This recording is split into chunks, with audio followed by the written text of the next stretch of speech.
hoje é a quinta mensagem dessa série, dos impossíveis dos homens para os possíveis de Deus, uma jornada de fé. A gente está falando aqui sobre graça, fé, transformando os impossíveis, Deus transformando os impossíveis dos homens. Você já deve ter entendido nas 4 semanas anteriores que eu ministrei aqui, se por um acaso você não ouviu as 4 mensagens anteriores, hoje é a quinta, entra no canal da Nova, no YouTube, ou você vai no site da Nova, novaigreja.com, e você vai encontrar todas as mensagens lá em vídeo e em áudio, em podcast, para você ouvir. Eu sei que tem muita gente aqui que ouve as mensagens de domingo, indo para o trabalho no carro, espeta lá um pendrive, um troço desse assim no carro lá, e escuta a mensagem que foi pregada, porque às vezes do trabalho, de casa até o trabalho, dá para ouvir metade, outra metade ouve na volta, voltando para casa. Mas é importante que você ouça, porque a palavra, ela produz no seu coração fé. A fé vem pelo ouvir. E o ouvir não é o ouvir de qualquer coisa, é o ouvir da pregação da palavra de Cristo. E a pregação da palavra de Cristo não é simplesmente pegar a Bíblia, abrir e sair pregando. A palavra de Cristo é a palavra da nova aliança. Cristo não estava presente na antiga aliança. Na antiga aliança, Jesus estava presente no Antigo Testamento em forma velada, mas não de forma revelada. Na nova aliança é onde Jesus, ele aparece, ele se mostra, é Deus feito em carne, e ele vem para estabelecer a nova aliança. Ele termina a antiga aliança porque a Bíblia nos diz que o fim da lei é Cristo. E essa palavra fim, no grego do Novo Testamento, é telos, que vem de teleo, que significa final, o término. O final, o término, the end. O término, o fim da lei é Cristo. Para a justificação, não daquele que obedece à lei, mas para a justificação de todo aquele que crê. De todo aquele que crê. O término da lei, com a lei em vigência, não adiantava crer, tinha que obedecer. Na nova aliança não adianta obedecer, é preciso crer. Quando você crê, você está obedecendo. Esse é o critério da nova aliança. Leia 1 João 5,23. 1 João 5,23, como? 3. 1 João 3,23. E você vai ver que João, ele diz para nós que os 2 mandamentos são os 2 grandes e únicos mandamentos que nós temos na nova aliança. Crer e amar. Acabou. Quem crê e ama segundo o mandamento que Jesus nos deu, está obedecendo. E obedecendo, pronto, está salvo. Resolveu a parada. Mas é preciso que a gente entenda que se você quiser alcançar os impossíveis dos homens, vendo Deus trabalhar, você precisa de renovar muita coisa no seu pensamento, no seu coração, no seu entendimento. Na semana passada aqui, eu falei de 2 pontos que são fundamentais para você alcançar os impossíveis. E saiba de uma coisa, Deus, tudo aquilo que Deus tem para você hoje, os planos e propósitos que Ele traçou para a sua vida, estão lotados de coisas maravilhosas, fantásticas, inimagináveis, mas cada uma dessas coisas maravilhosas que Ele planejou para você são impossíveis de serem alcançadas na força do seu braço. Mas com Ele trabalhando, com Ele agindo, tudo é possível ao que crê. Então é preciso que eu entenda que existem alguns pontos que eu preciso trabalhar na minha vida para experimentar Deus transformando os impossíveis, as minhas impossibilidades, em possibilidades, em coisas concretas. Amém? A gente viu aqui na semana passada 2 pontos. Eu disse aqui em primeiro lugar que você precisa aprender, se você quer experimentar os impossíveis, se tornando possíveis, você precisa aprender a dar ouvido, ou melhor, a dar o devido valor à palavra e às circunstâncias. E eu usei como exemplo aqui Pedro andando sobre as águas. E a gente viu que, na verdade, quando Pedro anda sobre as águas, Jesus, ele começou a afundar, porque começou a prestar atenção nas ondas, no vento, nos trovões, nos raios, e prestando atenção naquilo ali, ele começou a afundar. Ou seja, Pedro começou a prestar atenção nas circunstâncias. Mas ele tinha saído daquele barco. Pedro, na verdade, não estava andando sobre as águas. Pedro estava andando sobre a palavra que Jesus deu para ele. Venha. Venha, Pedro, você pode vir. Quando Jesus diz para você, pode vir, você pode ir. Você não precisa duvidar, porque se ele disse, ele garante a sua chegada ao outro lado. Ele não garante que o diabo não vai tentar te atrapalhar, colocar barreiras, dificuldades, tentar te desanimar. Ele não garante isso, mas ele garante uma coisa: se você permanecer olhando para mim, sem olhar para as circunstâncias, você vai chegar do lado de lá. Para onde eu te chamei, para onde eu te enviar. Amém? E a gente viu que Pedro, ele teve a sua fé classificada como pequena. Não era uma questão de Jesus olhar e falar assim: poxa, Pedro, eu pensava que você tinha 2 toneladas de fé, só tem meio quilo, homem de pequena fé. Não é isso. A fé de Pedro se apequenou porque ele tirou os olhos de Jesus para olhar para as circunstâncias. E nós não podemos igualar Jesus e as circunstâncias. Você precisa colocar a palavra do Senhor acima das circunstâncias. O que é a pequena fé? É uma fé que presta mais atenção nas circunstâncias do que na palavra de Jesus. Porque uma fé pequena, Jesus disse isso, uma fé pequena do tamanho de um grão de mostarda faz milagres extraordinários. Amém? Então a questão não é essa: eu tenho meio quilo, o outro tem 2 toneladas. Não é isso. Eu não estou olhando para as circunstâncias, eu olho para o amor de Deus, eu olho para o poder de Deus, eu olho para a palavra de Deus, eu olho para Jesus.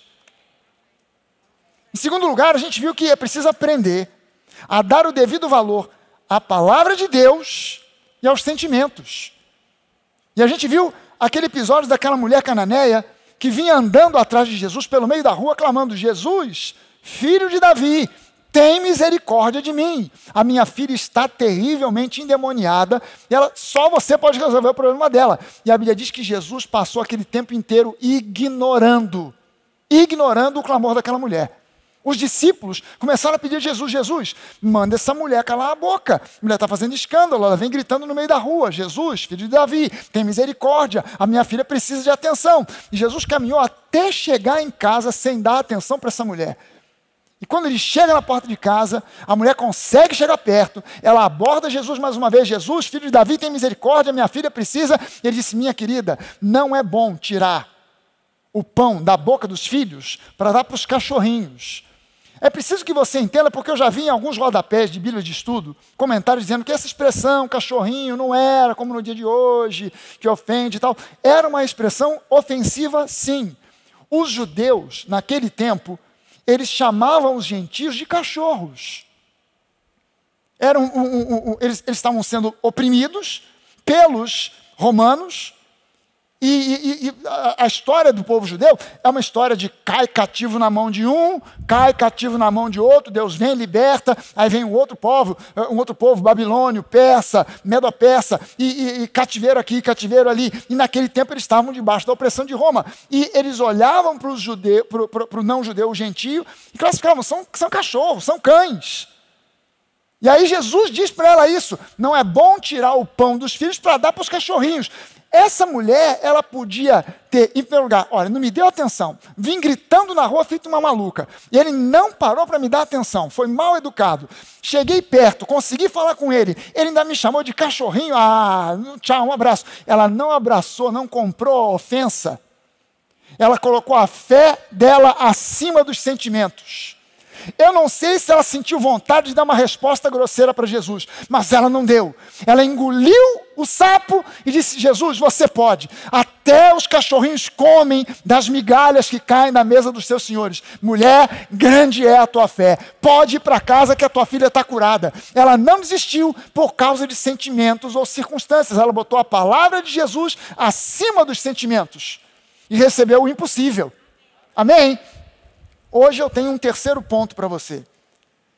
A gente precisa entender que a igreja do Senhor Jesus necessita urgentemente compreender, de forma extremamente urgente, ela precisa entender a necessidade de nós sermos alimentados de forma constante pela genuína palavra da graça e da fé. e renovar o nosso entendimento com os conceitos e princípios espirituais da nova aliança. Isso é uma urgência. Isso é uma urgência para a igreja. É uma urgência para a igreja. Tem alguém aí vivo? Diga amém. Amém. Vocês fizeram um silêncio que me assustou aqui. É preciso que a igreja entenda.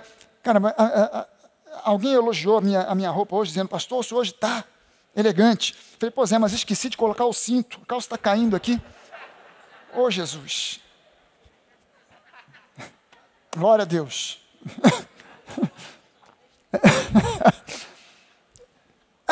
A igreja do Senhor Jesus precisa entender a urgência que há em que nós ouçamos com constância a palavra da graça e da fé.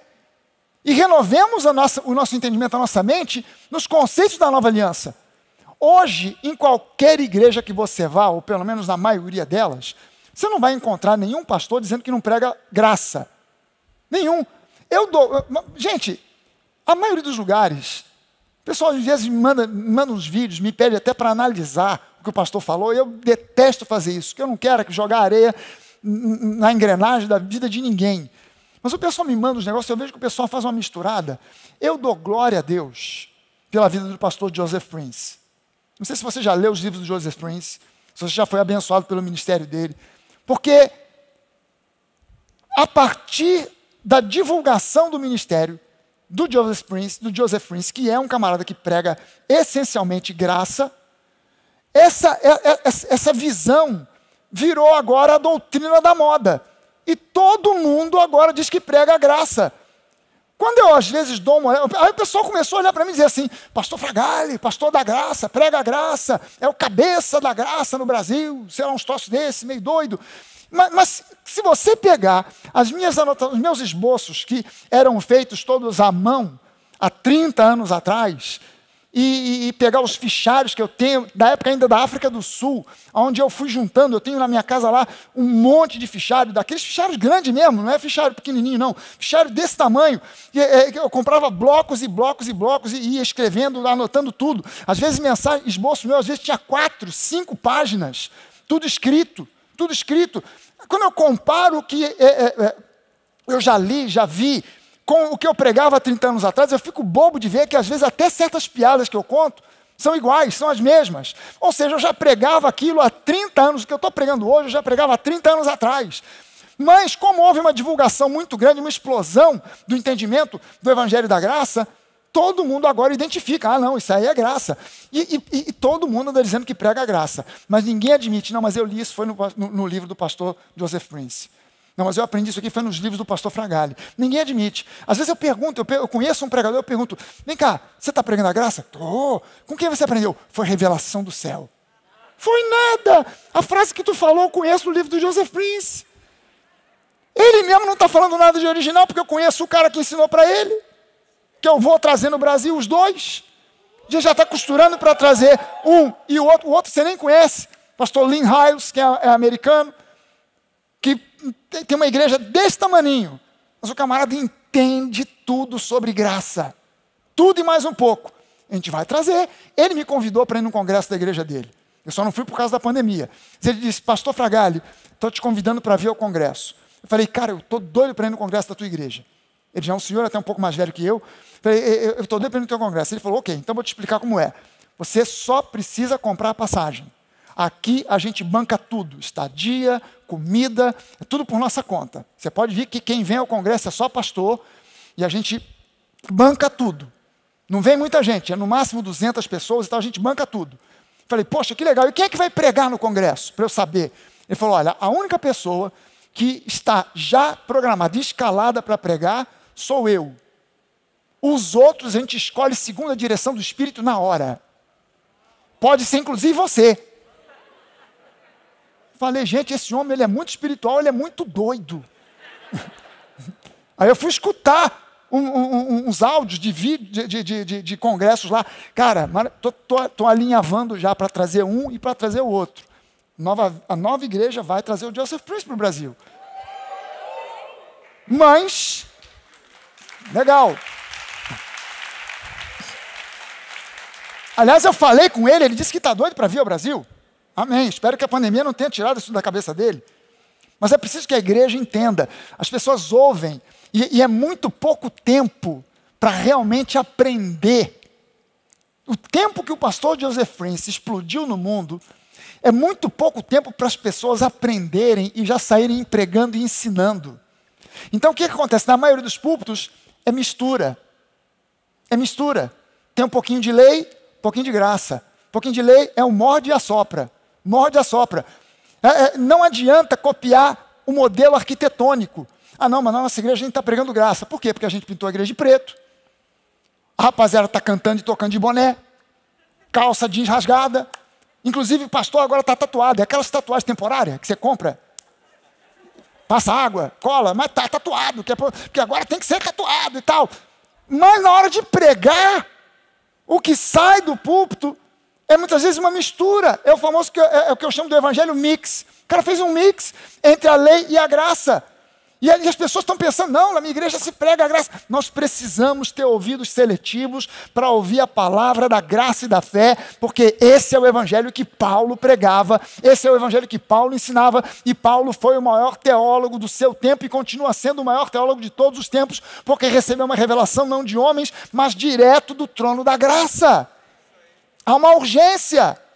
É impressionante como muitas pessoas, mesmo sendo nascidas de novo, até mesmo muitas vezes sendo cheias do Espírito, falam em línguas, profetizam, mas continuam vivendo completamente aquém do padrão estabelecido por Deus para a nova criação.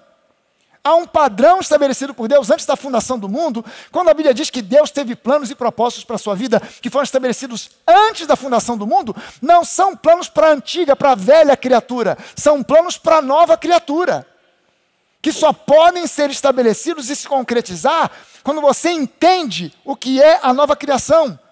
E por que muitas pessoas, estando na igreja, genuinamente nascidas de novo, cheias do Espírito, não estão desfrutando da plenitude daquilo que Deus tem para elas?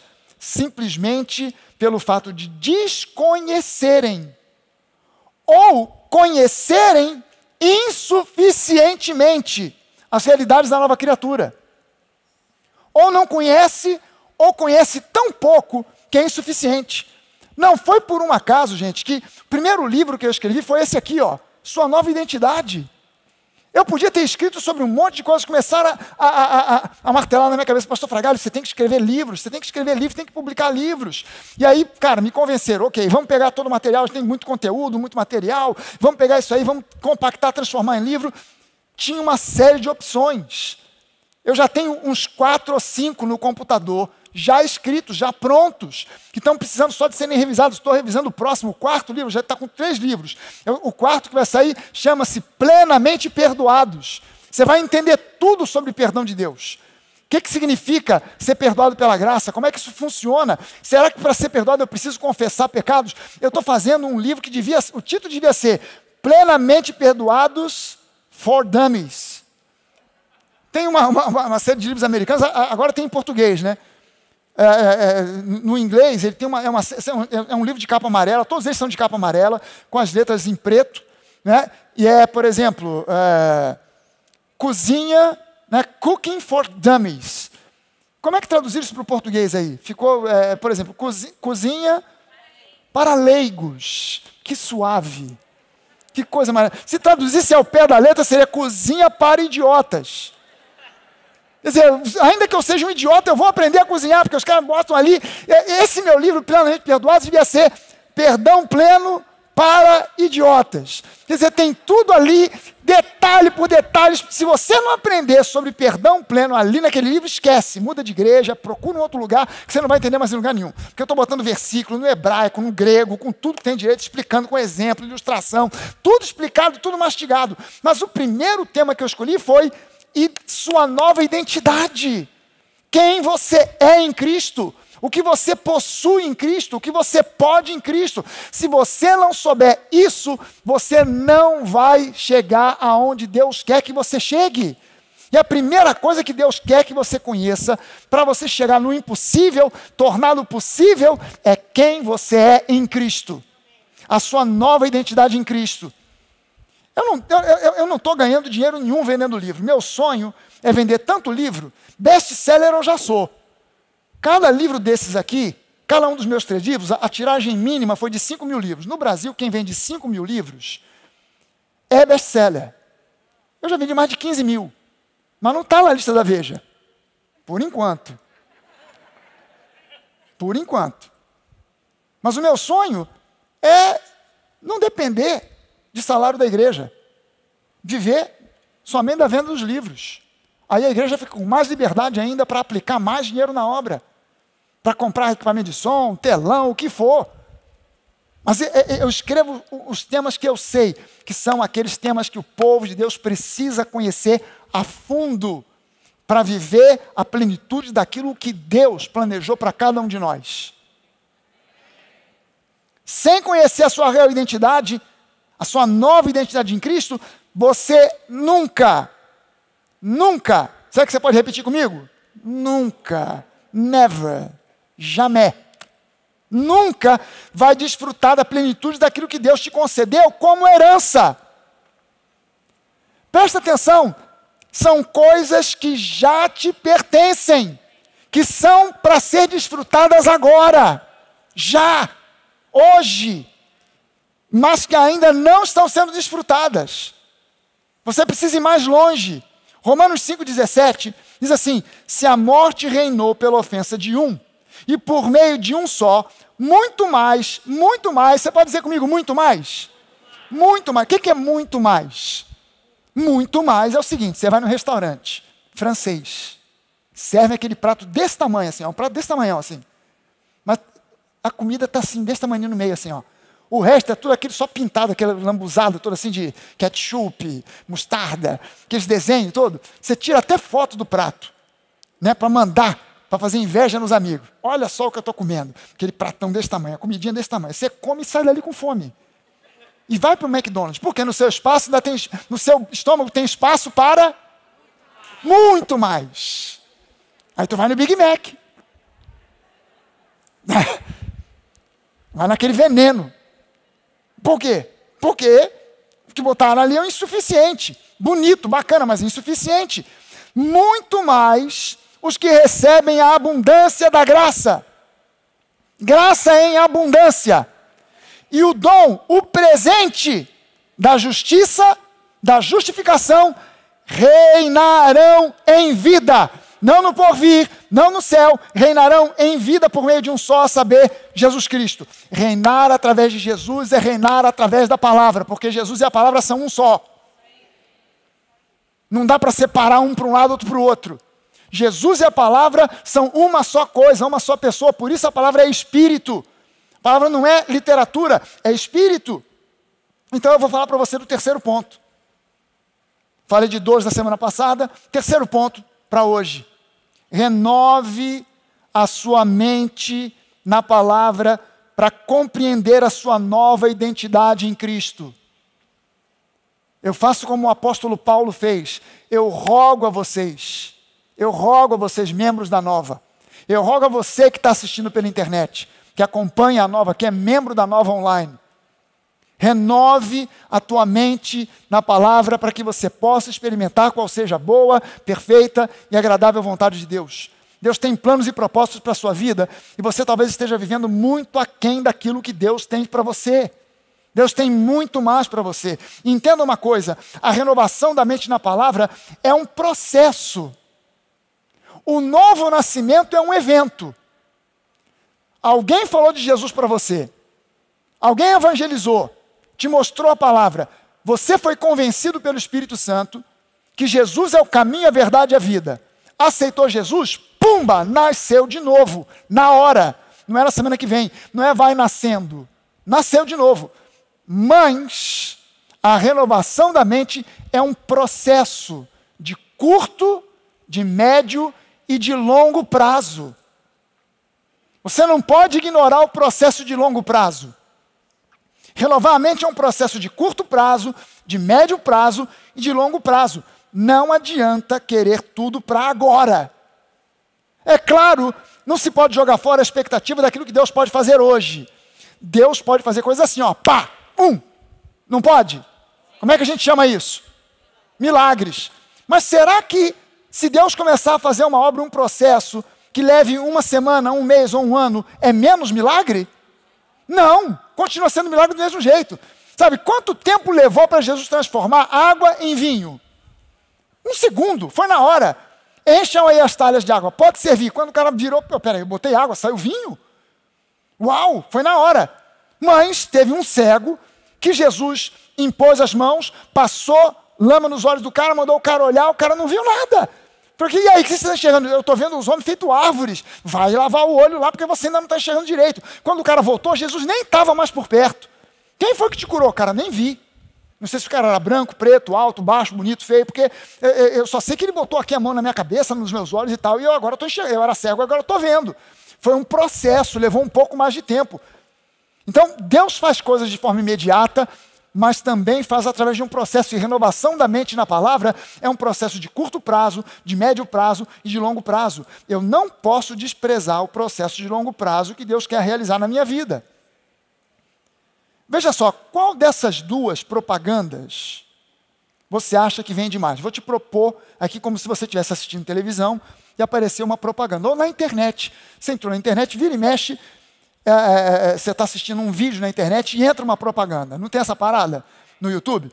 Você está assistindo, no melhor que o cara vai falar, agora eu vou te dizer o segredo da vida abundante. Pum, entra um camarada, agora eu quero o bolinho da dona Joana e tal, de chocolate, de menta. Eu não quero saber de bolo, pula essa bodega. Então, então vou te fazer uma propaganda aqui.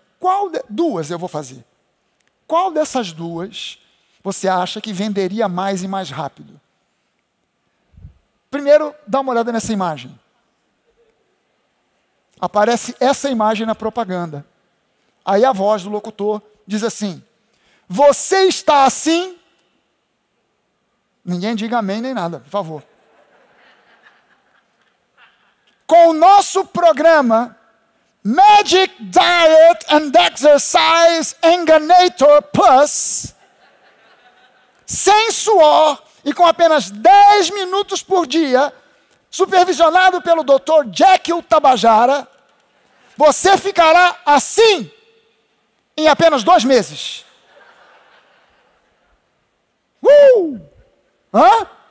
E tem um clique embaixo, né? Uma tarja, um botão, ligue já. Ligue já. Promoção. Só agora, nos próximos 30 minutos. E aí aparece um reloginho fazendo contagem regressiva. Se você clicar agora, esse plano de R$ 1.500 será para você apenas R$ 29,90. Segunda propaganda. Se você está assim, você quer ter mais saúde e um corpo sarado? Quer ficar assim? Porque isso aqui está dentro de uma realidade. Aquele outro não. Aquele não é para qualquer um. Se você quer sair daquele estágio 1 para esse aqui, no nosso programa de 5 anos, baseado em princípios científicos comprovados, supervisionado por médicos e nutricionistas, se for seguido à risca, poderá te ajudar a alcançar os seus objetivos. Ligue e nós te daremos maiores informações. Quais das duas você acha que venderia mais e mais rápido? A primeira ou a segunda?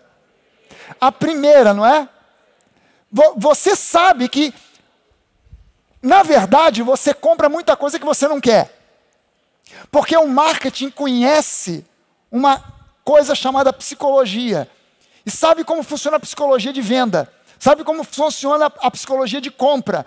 E você está careca de acontecer isso. Já aconteceu com todo mundo aqui. Você passou no shopping, passou numa vitrine. A vitrine estava tão bem arrumada, tão bem decorada, tão atrativa. Você parou, olhou, viu um troço qualquer que você sabe que você não precisava. Mas tinha um demônio aqui na tua orelha dizendo: compra, compra, compra. Você comprou, chegou em casa, você olhou e falou: para que eu comprei essa bodega? É uma roupa que eu não vou usar. É um eletrodoméstico que não tem serventia para mim. Para que eu comprei esse negócio? Porque eu me empolguei na hora. A propaganda me fez ficar empolgado. Agora, presta só atenção, gente. Porque 1 João, capítulo 4, versículo 17, diz para nós que segundo Cristo nós somos nesse mundo. Segundo Cristo nós somos nesse mundo. Mas Efésios 4, de 11 até o versículo 16, diz que nós precisamos ser edificados pela palavra para chegarmos à plenitude de Cristo. Quando você olha para isso, analisando friamente, nós, segundo Ele nós somos. Agora Paulo está dizendo que eu preciso ouvir a palavra para ser edificado e atingir a plenitude, a estatura de Cristo. Parecem duas coisas antagônicas, não parecem? Parecem duas coisas que estão batendo uma de frente com a outra. Mas na realidade, você já segundo Jesus Mas na sua mente você precisa ainda atingir a altitude e a postura, a altura de Cristo. Então você precisa, no seu espírito você já tem essa atitude, no seu espírito você já tem essa altitude, você já está assentado com Cristo em lugares celestiais, mas na sua mente precisa haver uma renovação de conceitos para que você chegue junto, para que você não tenha mais sombras ocluindo a sua visão, escamas ocluindo a sua visão a respeito daquilo que Deus pode fazer na sua vida. Para que você entenda, parece uma aparente discrepância, mas por um lado, no nosso espírito, nós somos novas criaturas, na nossa mente ainda precisamos de ser renovados. Agora, olha só, no versículo 14 de Efésios 4, eu citei para você aqui Efésios 4, de 11 a 16. No versículo 14, olha o que Paulo diz, que nós precisamos de ser instruídos de forma correta, para não sermos levados por aquilo que Paulo chama de ventos de doutrinas. A doutrina da moda. Pela artimanha dos homens. Pela astúcia com que induzem ao erro. Presta atenção nisso. Porque essas duas propagandas que eu mostrei para você aqui, são exatamente, sobre isso que Paulo está falando aqui. É sobre isso que Paulo está falando. Eu preciso amadurecer espiritualmente, na renovação da minha mente, porque senão eu estou sujeito, pela astúcia de certos homens, ser induzido para o erro. A palavra astúcia, que aparece em Efésios 4, 14, poderia ser traduzido como esperteza, malandragem. Pela esperteza de certos homens que acabam manipulando. Por quê? Porque o que está pregando não é o genuíno evangelho da graça e da fé, que produz a genuína fé, que me leva para desfrutar dos impossíveis de Deus. Estou sendo manipulado pela esperteza de alguém. Estou sendo manipulado por alguém que distorce certas coisas, que saca versículos da Bíblia. A gente precisa estar muito alerta, gente. Muito alerta. Por isso você precisa crescer em conhecimento a respeito da nova aliança. Só que isso só vai acontecer quando o que sai dos púlpitos para instruir o povo de Deus se basear inteiramente, completamente na palavra de Deus. Somente vai acontecer nas igrejas de um modo geral, quando o que estiver saindo dos púlpitos, das plataformas das igrejas, for genuinamente aquilo que está baseado inteiramente na palavra de Deus. Opiniões de teólogos, de psicólogos, de filósofos, citações e opiniões de professores, de mentores, de coaches, podem ajudar a ilustrar um ponto qualquer. Mas a palavra de Deus não pode ser substituída por absolutamente nada. Nada pode substituir. Ah, pastor, mas eu fiz um curso nesse fim de semana que o coach foi uma benção. Que legal, aquilo pode até te ajudar para muita coisa, mas não pode substituir, ocupar o lugar da palavra de Deus na sua mente e no seu coração. Ele é o alfa e o ômega, O princípio e o fim. No meio você pode até, de repente, botar uma opinião de alguém, uma citação de alguém, mas o princípio e o fim, aquilo que baliza a sua vida. O princípio e o fim, aquilo que dá as balizas, o norte da sua vida é a palavra. Porque o justo viverá pela fé. Então, vamos lá, eu falei para você que eu só tinha um ponto hoje, ponto 3. Mas eu vou falar aqui do 3.1. 3.1. Eu quero que você saia daqui hoje. Hoje é mais uma noite de milagres.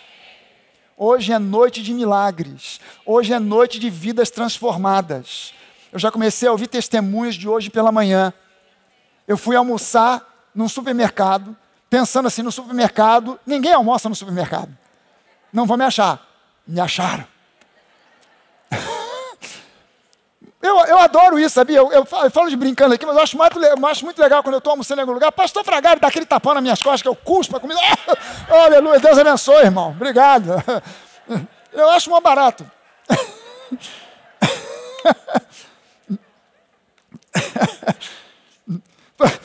Pastor Fragari, o senhor está almoçando aqui? Não, estou almoçando não. Esse prato aqui é só enfeite que eu estou aqui olhando para ele.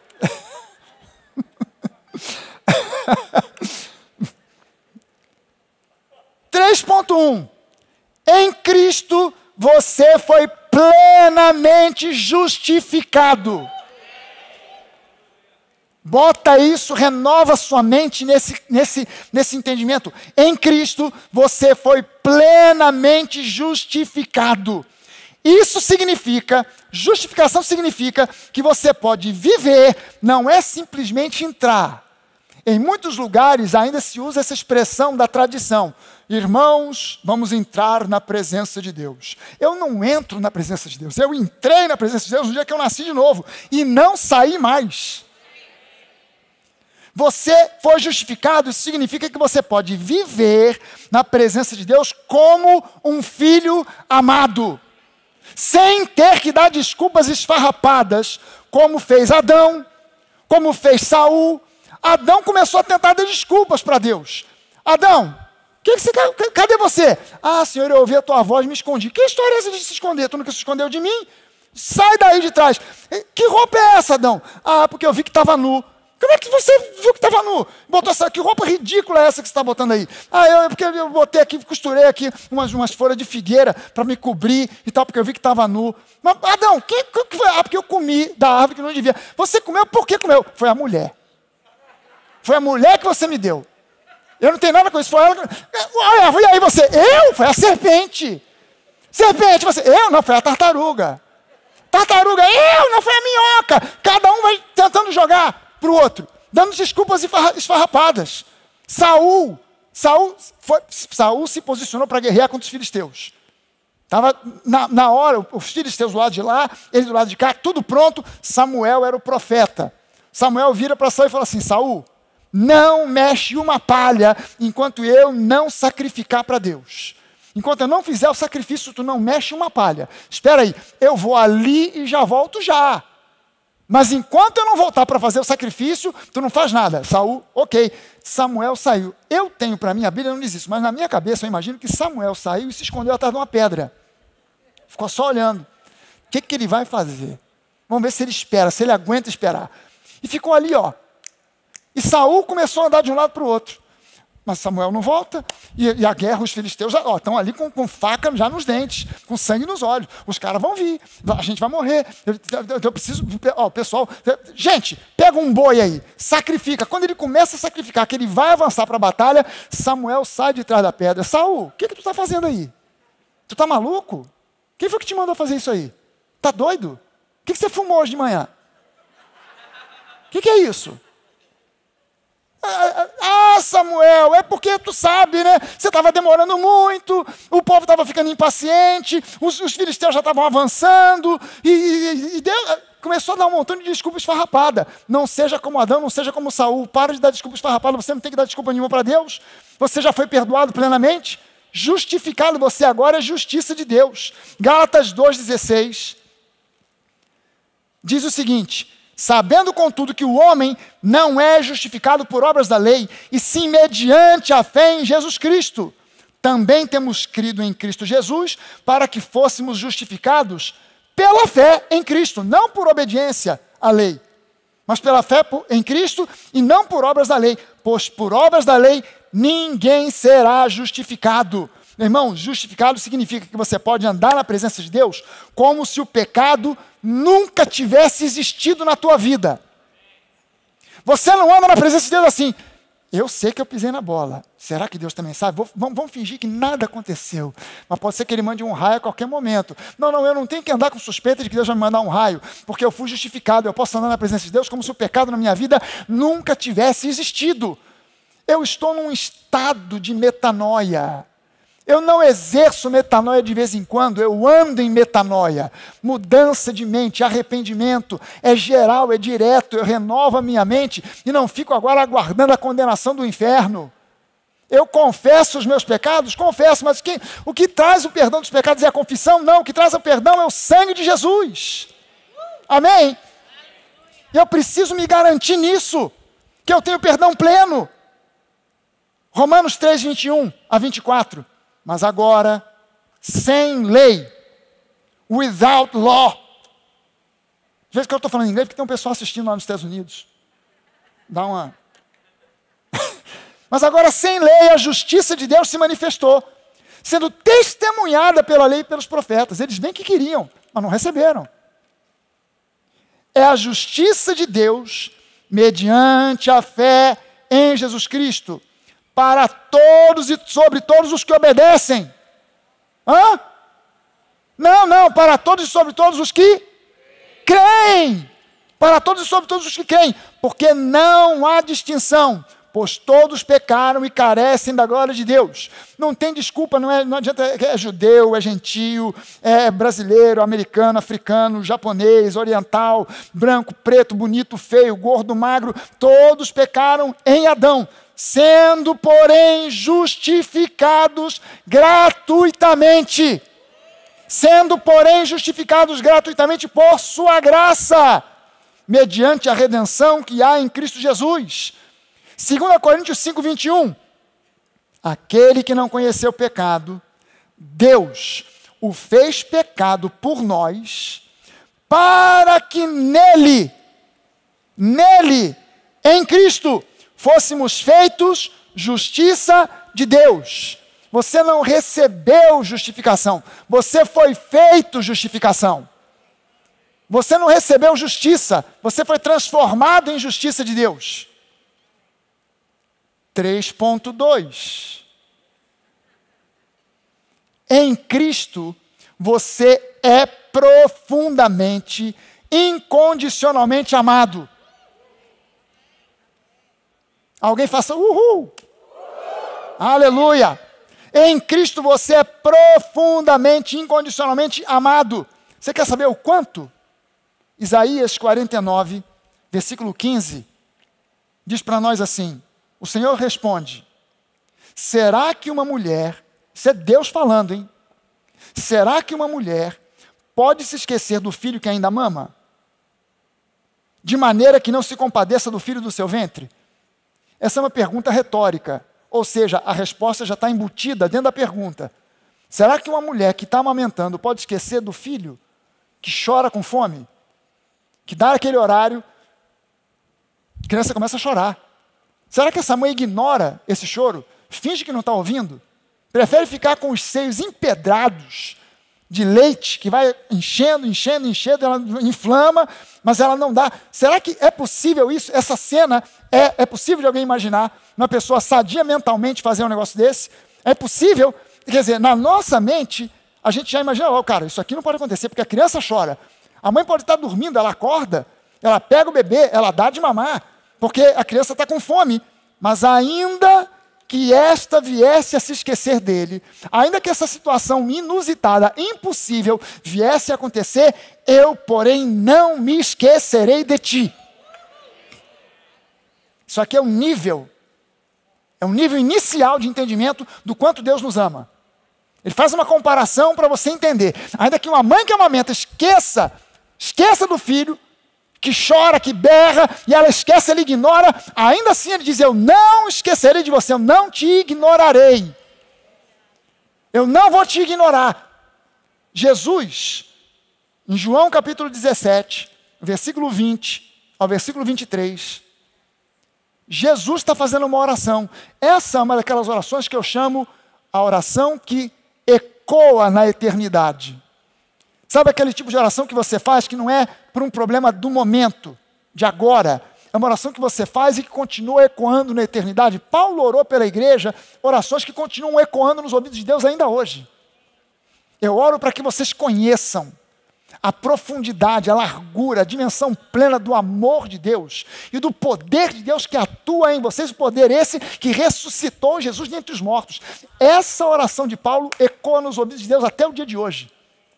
E Jesus aqui estava orando não só por aqueles 12 homens, ou por aquela galera que estava andando junto com ele, mas por nós.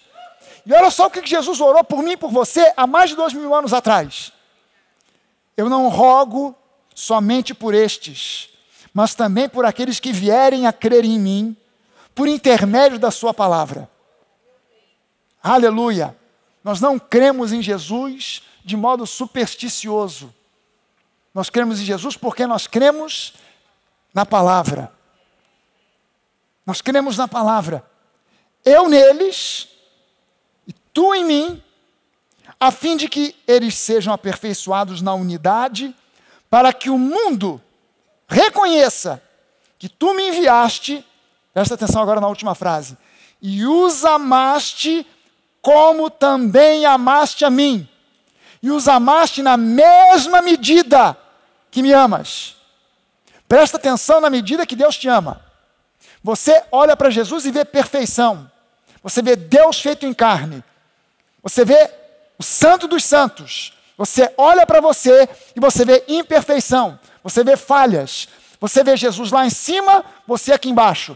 Mas Deus, Ele não te amou dizendo, não, Jesus é o filho perfeito, você até é filho, mas é um filho imperfeito. Não, Jesus elevou você com todas as suas imperfeições e defeitos ao mesmo nível e disse, eu amo você na mesma medida que eu amo meu filho Jesus. Não um pouco menos, mas na mesma medida. Quanto você acha que Deus ama Jesus? Para imaginar o amor que existe entre o Pai, o Filho e o Espírito Santo. Você consegue entender que Deus não precisava jamais do nosso amor, porque dentro dele a Trindade supre o amor que a própria Trindade necessita, porque o Pai ama o Filho e o Espírito Santo ama o Pai e o Filho ama o Pai e o Espírito, com um amor incondicional, com um amor eterno, sobrenatural, gigantesco. Você entende isso? Com esse mesmo amor, Deus te ama. Com a mesma medida, Deus te ama. Com a mesma medida. Irmão, não importa aonde você esteja sentado aqui nesse santuário, o amor de Deus te pega aqui no primeiro banco, te pega lá atrás, lá no fundo, aonde você estiver, o amor de Deus te alcança, Ele te ama incondicionalmente. Incondicionalmente. Ele não te ama porque você vem à igreja todo domingo, Ele não te ama porque você faz belas obras, porque você é uma pessoa maravilhosa, Ele te ama independente de qualquer coisa. Ele te ama incondicionalmente. 3.3.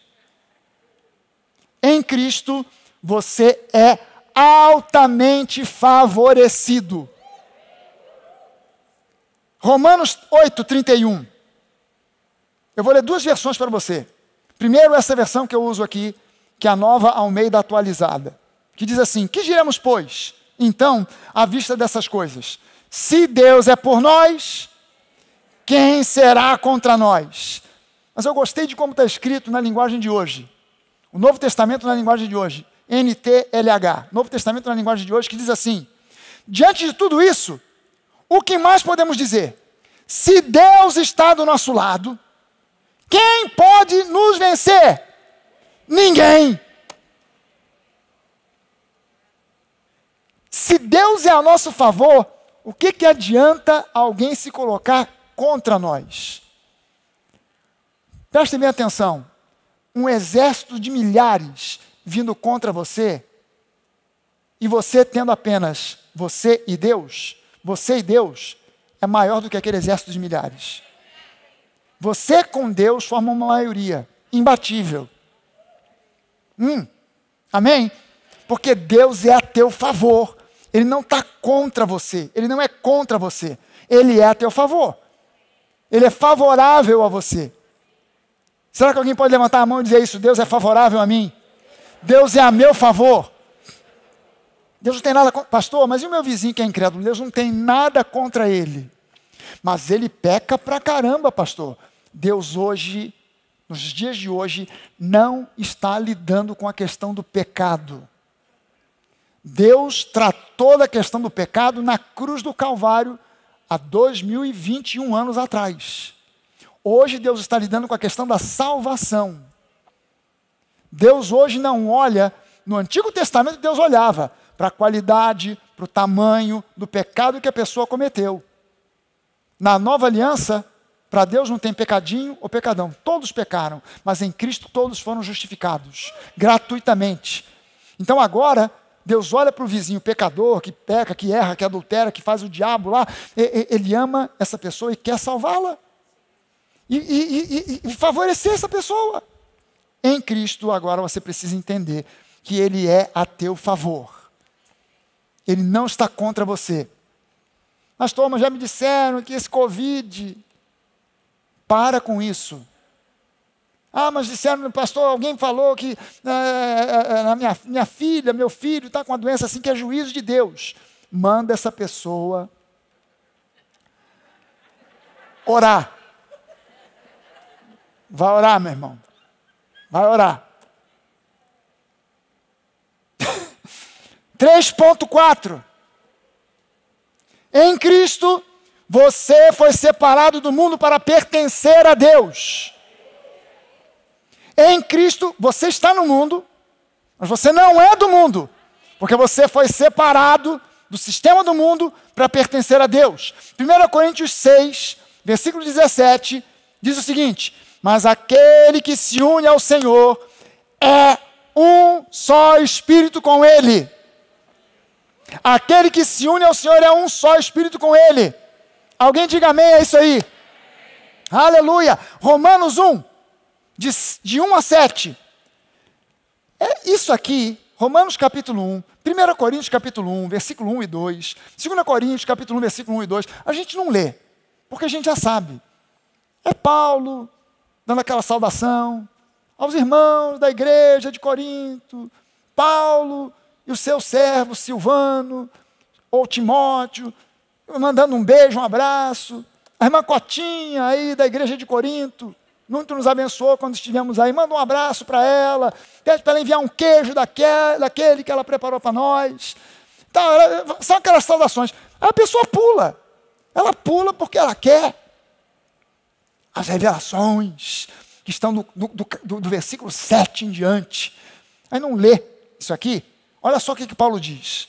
Paulo, servo de Cristo, Jesus, chamado para ser apóstolo, separado para o Evangelho de Deus, que ele no passado prometeu por meio dos seus profetas nas Escrituras Sagradas. Este Evangelho diz respeito ao seu Filho. Esta boa nova não diz respeito a Paulo, não diz respeito à doutrina A, B ou C, muito menos à lei. Esse Evangelho diz respeito ao seu Filho, o qual, segundo a carne, veio da descendência de Davi e foi designado Filho de Deus com poder, segundo o Espírito de santidade, pela ressurreição dos mortos, a saber, Jesus Cristo nosso Senhor. Por meio dele, nós viemos a receber graça e apostolado por amor do seu nome, para a obediência da fé entre todos os gentios. Entre esses se encontram também vocês que foram chamados para pertencerem a Jesus Cristo. Quem aqui se entende, foi chamado para pertencer a Ele? Diga glória a Deus.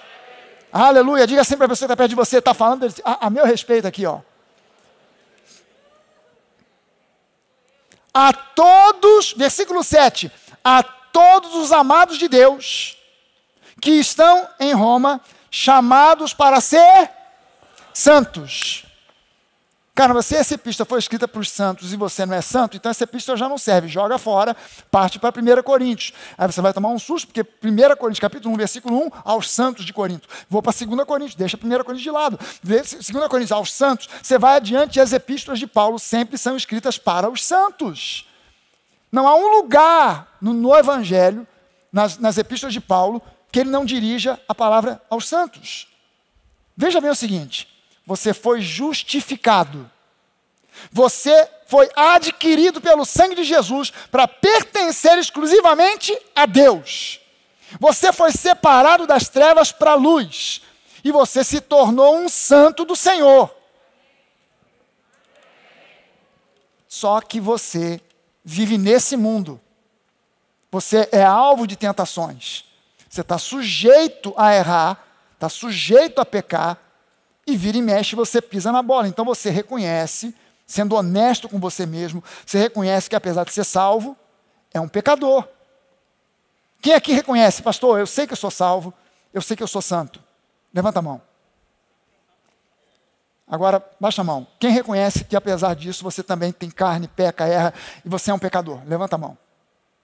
Peraí, vamos fazer, eu quero convicção aqui. Eu quero convicção. Se você é. Se não é, não é. Quem é santo, levanta a mão. Aumentou, pô. Baixa a mão. Quem é pecador, levanta a mão. Diminuiu? Define aí, cara. Levanta a mão com vontade. Quem é santo, levanta a mão. Ok, baixa a mão. Quem é pecador, levanta a mão. Deixa. Isso, gente, é a mais profunda esquizofrenia espiritual. Gente, eu faço essa pergunta, sabe há quanto tempo eu faço essa pergunta nas igrejas? Há mais de 30 anos. A resposta sempre é a mesma. Sabe o que isso indica? Que você conhece insuficientemente as realidades da nova criatura. Porque quando Deus olha para o mundo, Ele só vê duas categorias de pessoas: santos ou pecadores. Você é uma coisa ou é outra, não dá para ser as duas ao mesmo tempo. Você cantou aqui e não prestou atenção no que você cantou.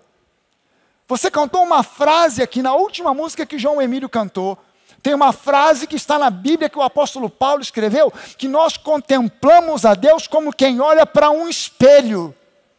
Estou diante da sua face, como por espelho, vejo quem eu sou. Não é isso que você cantou? Presta atenção numa coisa, se você estivesse olhando para um espelho especial, um espelho mágico, um espelho espiritual, que você ao olhar para o espelho, você não visse você, mas você visse quem você é em Cristo, você visse Deus. Olho para você, eu estou diante da tua face, eu contemplo a tua face, e como por espelho eu vejo quem eu sou. Eu olho para a face de Deus e eu me vejo. Deus é santo ou pecador? Como é que eu posso olhar nesse espelho e me ver pecador? Se a imagem que eu estou vendo é criação, imagem e semelhança dele.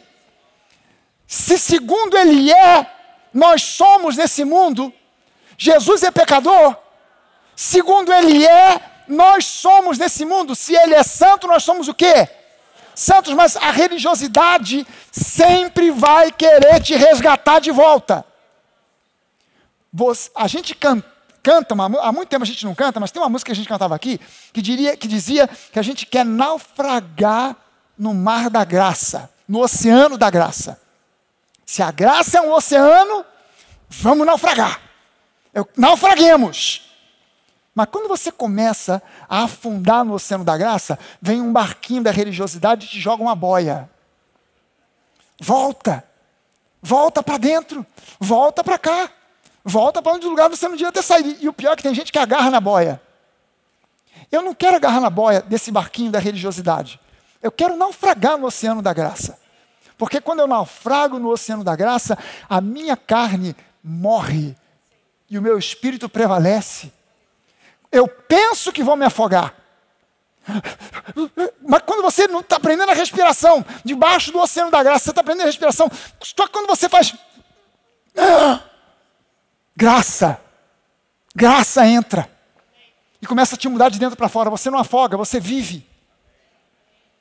Mas se você é resgatado e volta para o barquinho da religiosidade, volta. É por isso que eu digo, você, às vezes, a artimanha dos homens induzem as pessoas aos erros. E a pessoa, ela pensa que está escutando puramente graça. Deus é bom demais, Ele te ama. Ele te ama. Mas você pisa na bola e Deus vai mandar um juízo sobre você. Não reclama se o Covid te pegar, porque é juízo de Deus. Ai, Jesus. Pastor, até que ele tinha dado um beijo, mas parece que agora ele deu uma mordida. Primeiro ele fez um carinho, depois ele deu uma martelada no dedão do pé. Pum! Ai, juízo de Deus. Todo o juízo que Deus tinha para você, para mim, foi abraçado, recebido, derramado sobre Jesus na cruz do Calvário. Restou nada para você, nada, só restou a graça. Não caia nessa visão esquizofrênica. Você é santo e não pecador.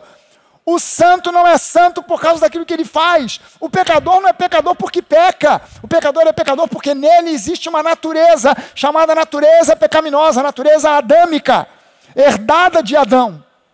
Essa natureza foi arrancada de você, foi removida de você, foi tirada. Essa natureza que no grego é thanatos, morte, foi arrancada de você. E Jesus, que veio para dar vida e vida em abundância, pegou essa vida que é Zoe, a vida do próprio Deus, e colocou ela em você. Você é templo do Espírito Santo. Você hoje é templo do Espírito Santo. Você acha que o Espírito Santo, quando veio, encontrou a sua casa, do seu coração, ocupada por demônios, e ele disse: eu vou fazer um puxadinho aqui, dá licença, seu demônio, vou fazer um puxadinho aqui, porque afinal de contas, essa pessoa foi salva pela graça, mas continua sendo um pobre e miserável pecador. Só quem vai dizer amém para isso são os demônios, porque isso é doutrina do inferno. Isso é doutrina do inferno, sendo ensinada muitas vezes do púlpito de igrejas. Doutrina de Satanás. Você é um pobre e miserável pecador, salvo pela graça. Não, eu fui um pobre e miserável pecador, mas a graça me alcançou. Eu fui salvo e hoje eu sou santo. Eu fui justificado. Aleluia! Alguém dê uma salva de palmas ao Senhor Jesus aí. Aleluia! Irmão, quando você não consegue se firmar nas realidades da nova criação em Cristo, só te restam os recursos humanos. Isso é que é a tragédia. Quando você não consegue se firmar, entender, compreender as realidades da nova criatura, que estão na palavra, quando você não consegue entender quem você é em Cristo, o que você pode, o que você possui, só te restam os recursos humanos. Não te resta mais nada.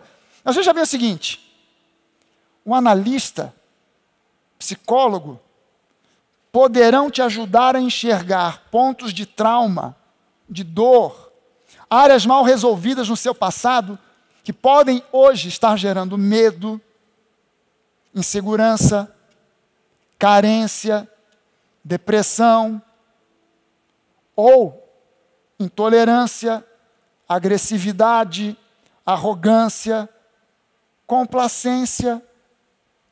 Uma pessoa complacente, sabe aquela pessoa que começa uma coisa e nunca termina? Ela tem 30 mil projetos que ela já começou e nunca terminou nenhum. Eu já conheci gente na igreja assim. Eu larguei eu resolvi, teve uma época que eu resolvi, cara, eu falo inglês fluente, mas eu não tenho diploma de formatura. Eu não me formei no curso de inglês. Eu vou entrar no curso de inglês para ter o diploma, para me formar. Aí eu me matriculei, estava fazendo curso à noite. Aí me fizeram um projeto na igreja. Não, vamos fazer, você toca, vem fazer, nós vamos fazer uma banda, não sei o quê, blá, blá, blá. Ensaiamos sei lá quantos meses. Quando estava tudo pronto para a banda começar a se apresentar, o cara que bolou, que chamou, gente, não vou continuar, vou parar. Minha vontade foi pegar minha guitarra e quebrar na cabeça dele. Não queria quebrar o violão, porque violão é mais fácil. Já viu em filme, né? Você fez filme de mexicano, o camarada quebra o violão? Não acontece não, hein, gente. Porque aí o violão que já está quebrado. Mas a guitarra não, a guitarra é sólida. Quando bate, rebenta com o sujeito. Minha vontade foi quebrar a cabeça do cara com a minha guitarra. Porque começou, eu larguei o curso de inglês, porque a gente ensaiava justamente no horário da noite, e não foi à frente. Eu não aguento com isso. Começou, vamos até o final. Não vamos ser complacentes. Mas às vezes o camarada tem um negócio lá atrás, que só quem vai resolver é o psicólogo ou o poder de Deus. Mas quando você não tem o poder de Deus, só te resta o recurso humano. Só vai sobrar o recurso humano, mais nada. Veja bem o seguinte, um coach, pode te ajudar a identificar crenças limitantes, pode te conduzir para um estado emocional de excitação. Uau, eu vou conseguir, eu vou chegar lá, eu vou conseguir. Te apontar novas maneiras de resolver problemas, etc. E tudo isso, o psicólogo, o analista, o coach, tudo isso tem força. Tudo isso tem força, mas nada disso tem poder. Tudo isso tem força, mas nada disso tem poder. Só o Evangelho de Jesus Cristo é o poder de Deus para todo aquele que crê. Irmão, na sua força humana limitada, você pode se esforçar para mudar hábitos, para mudar tendências, reformular e reprogramar a sua mente. E o que não faltam hoje são livros, são cursos, vídeos. Tem vídeo tutorial no YouTube para tudo, para tudo. Você quer aprender a fazer bolo? Tem tutorial no YouTube. Você quer aprender a trocar uma peça do seu automóvel? Tem tutorial no YouTube. Outro dia eu vi falei, meu Deus do céu, tem tutorial para tudo. Como fazer sexo direito. Tutorial para isso. Tu já imaginou? Camarada explicando o tutorial, o camarada chega e tal, com licença, pá e tal. Olhei para aquele troço e falei, que coisa de doido, tem de tudo. Tem de tudo, tem tutorial para tudo. Você pode ler livro à vontade, tem de tudo para você aprender. Só que quando você fica limitado a essas coisas, você está limitado à força do seu braço. Eu acredito e entendo que todo cristão precisa ser um leitor. Não é por outra causa que a gente tem uma loja de livros aqui, que vende basicamente livros, vende outras coisas. A gente mandou fazer umas camisas iradíssimas. A gente vai ter cada camisa maneiríssima aqui. Tem uma que a gente deu aqui para os nossos voluntários, Crer e Amar. Aquela cruz escrito Crer e Amar. Tem até, eu estou vendo uma bem aqui na minha frente, ó, uma verde. Maneiríssima. Fica de pé aí, só para o pessoal ver. Olha lá o meu modelo aí, ó. Vira para lá para a galera ver. Olha lá, Crer e Amar. De quem é o design dessa camisa? Pastora Denise Fragali. Mole. Desenhou a cruz lá com o Crer e o Amar. Legal. Mas, primariamente, o que a gente vende aqui é livro. Porque o cristão, na minha opinião, tem que ser um leitor. Agora, tem livro para tudo. Você quer ler? Quer se informar? Tem de tudo, cara. Você quer conhecer filosofia?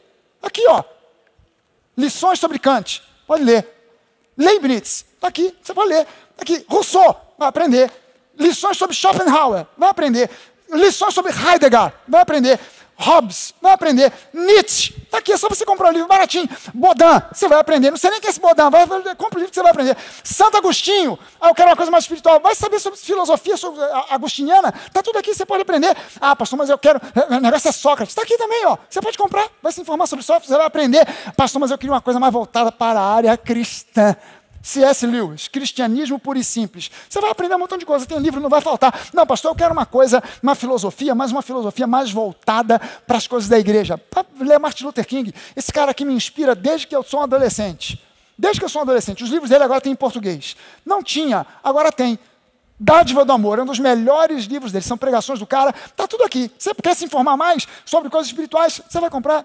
Aqui é fácil. Não, pastor, eu quero entender. O meu problema é entender sobre essa questão que o senhor falou aí, negócio do tutorial do sexo. Aqui, ó. Sexo no cativeiro. Cara, esse livro aqui é de uma psicóloga chamada Esther Perel. Ela é belga, vive nos Estados Unidos. Tem TED. Entra no site do TED, vai assistir Esther Perel. São dois TEDs que ela tem. Fantásticos, um deles é o resumo desse livro aqui. Esse livro está explicando por que os casamentos começam a entrar em baixa e de repente um dos dois adultera. Está explicado aqui a razão. Sabe por quê? Já vou te dar um resumão, já vou te explicar. Sabe quando eu falo aqui, você pensa que eu estou brincando? Eu estou falando sério.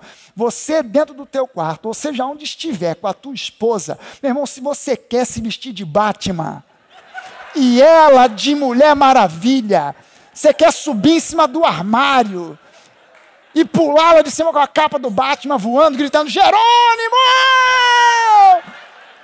Meu irmão, vai fundo! Sabe o que ela está dizendo aqui? Você faz isso com a amante, mas não faz com a esposa. Aí, ó, de forma sincera, honesta, essa mulher aqui é judia e ela tem fundamentos cristãos. Você quer um outro livro dela? Tem outro aqui, ó. Casos e Casos. Não, pastor, eu quero um negócio espiritual.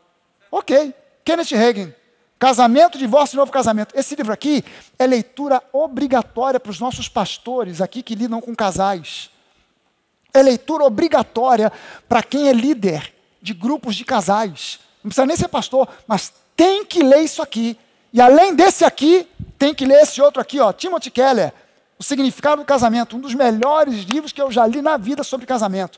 Tem que ler, é informação. Ah, pastor, mas eu já estou cansado de ter um livro espiritual na minha casa que não acaba mais. Eu quero ler sobre política, sobre economia. Vai ler Von Mises, a mentalidade anticapitalista. Tu vai entender tudo que está acontecendo no mundo aqui, ó. Nesse livrinho aqui, linguagem simples para você entender. Você quer entender? Mas eu quero uma coisa mais sólida, mais profunda. Então está aqui, ó. Livre para escolher. Milton Friedman, um dos maiores economistas da história. Um dos maiores economistas da história. Você vai ler, está aqui, está tudo para você se informar. Não, pastor, mas eu quero... Ó, Ética Protestante e o Espírito do Capitalismo. Max Weber. Quem critica a teologia da prosperidade e me diz que nunca leu isso aqui, não tem gabarito para falar. Não entende bulhufa de nada, não pode falar contra a teologia da prosperidade. Quer falar contra, primeiro lê Max Weber. Esse livro aqui é escrito não é para um economista, não, é para o público. Quer se informar? Tem que ler? Vai ler. Ah, pastor, mas eu sou de esquerda, então você tem que ler isso aqui, ó. Manifesto Comunista, Manifesto do Partido Comunista, Marx e Engels, escrito em 1848. Se a pessoa se diz de esquerda, nunca leu isso aqui, não é de esquerda coisa nenhuma, sabe nada. Aqui estão traçados os planos todos de destruição da família, da sociedade, do capitalismo, tudo, tudo. Um livro escrito para o trabalhador. Por quem? Por dois caras que nunca trabalharam na vida. Marx e Engels. Nunca trabalharam na vida. A casa de Marx era um chiqueiro de suja. Tinha uma empregada que virou amante dele e a esposa tinha medo de se divorciar porque ela ficaria numa miséria ainda maior. Teve um filho com essa empregada, nunca reconheceu esse filho morreu na miséria, nunca reconhecido por esse cara que se dizia um herói. Esse que sustenta, nunca trabalhou, mas era sustentado pelo Engels.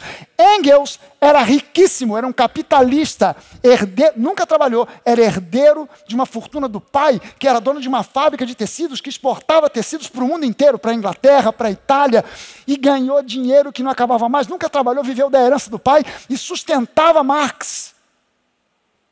Mas você, pastor, eu vejo tanto jovem aí se dizendo de esquerda, nunca leu isso aqui, não é de esquerda coisa nenhuma. Pastor, mas eu quero conhecer melhor aonde é o ponto onde a direita e a esquerda se encontram. Eu já ouvi falar que a direita e a esquerda se encontram em algum lugar. Lê isso aqui, ó. Fascismo de esquerda. Você vai entender muita coisa que está acontecendo no Brasil hoje e no mundo. Lê isso aqui. Pastor, mas eu não me interesso muito por política. Eu quero saber de autoajuda. Ok, mas lê isso aqui, ó, o poder do hábito. Vai aprender a mudar um montão de coisa. Ele vai te informar de um monte de coisa. Pastor, mas eu quero uma coisa mais voltada assim... 7 hábitos das pessoas altamente eficazes. Stephen Covey era cristão de raiz. Cristão raiz. Fez esses 7 hábitos baseados na palavra. Baseados na Bíblia. Fantástico. Maravilhoso. Muita informação para você. Ah, pastor, mas eu quero mais. Inteligência emocional. Daniel Goleman.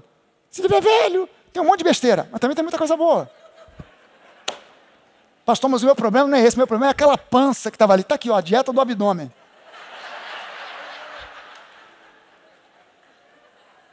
Só que você tem que botar na sua cabeça o seguinte, 90% do que está aqui nesses livros é para ser aplicado pela força do braço. Sem o poder de Deus, você está limitado a você mesmo. É cada um por si e cada um que se vire. Eu preciso de um pouco mais. Somente a palavra de Deus vai te mostrar o caminho da verdade e liberar o poder sobrenatural que transforma a vida da água para o vinho em um instante e continua agindo a longo prazo para produzir milagres na sua vida, trazendo o impossível para se tornar possível. Amém? Vamos ficar de pé.